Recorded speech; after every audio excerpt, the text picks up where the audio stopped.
Samurai पुराने Japan के सबसे वीर योद्धा हुआ करते थे।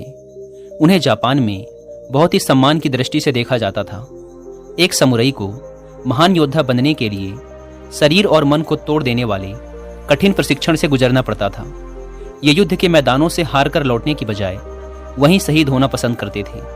समुराई युद्ध के मैदानों में इतने घातक इसलिए सिद्ध होते थे क्योंकि इनके प्रशिक्षण के दौरान इन्हें अंदर से शांत, स्थिर और फोकस्ड रहना सिखाया जाता था।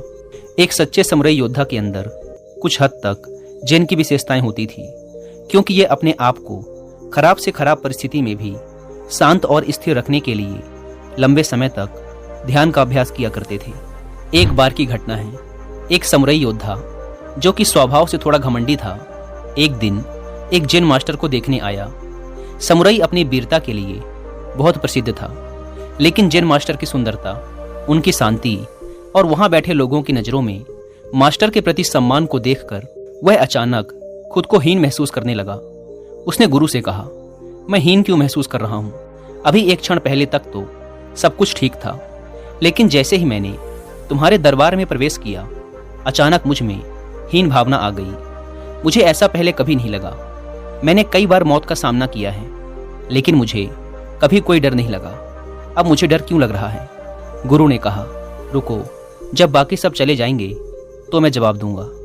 लोग पूरे दिन गुरु से मिलने आते रहे और समुराई प्रतीक्षा करते करते थकता जा रहा था। शाम तक मास्टर का कमरा खाली हो गया।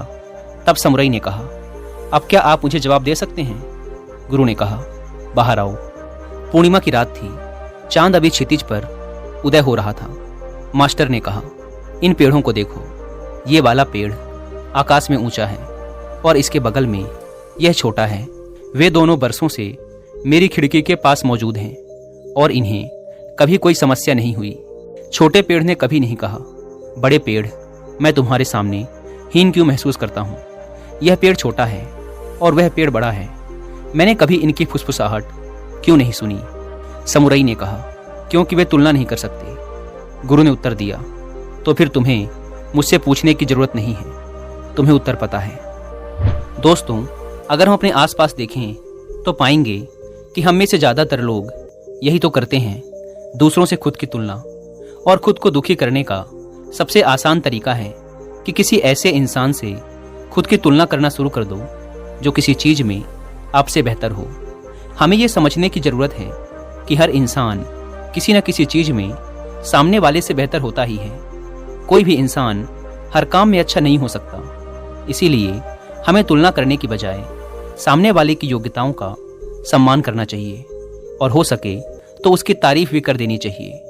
इस कहानी में जेन मास्टर भी तो ये सोच सकते थे कि मैं समुराई जैसा महान योद्धा क्यों नहीं हूँ, पर क्योंकि वो जानते हैं कि हर इंसान की प्राथमिकता, रुचि और परिस्थिति अलग अलग होती है और उसी के अनुसार हर इंसान खुद को बनाता है, इसीलिए सभी एक जैसे नहीं हो सकते। तो इस कहानी से हम यही सीख कर जा सकते हैं कि खुद की दूसरों से तुलना करना व्यर्थ है। ये केवल हमें दुखी ही करता है। और अगर आपको कुछ करना ही है तो अपने से अधिक योग्य व्यक्ति के जीवन से अच्छी आदतों को लीजिए और उन्हें अपने जीवन में अपनाइए और आगे बढ़िए।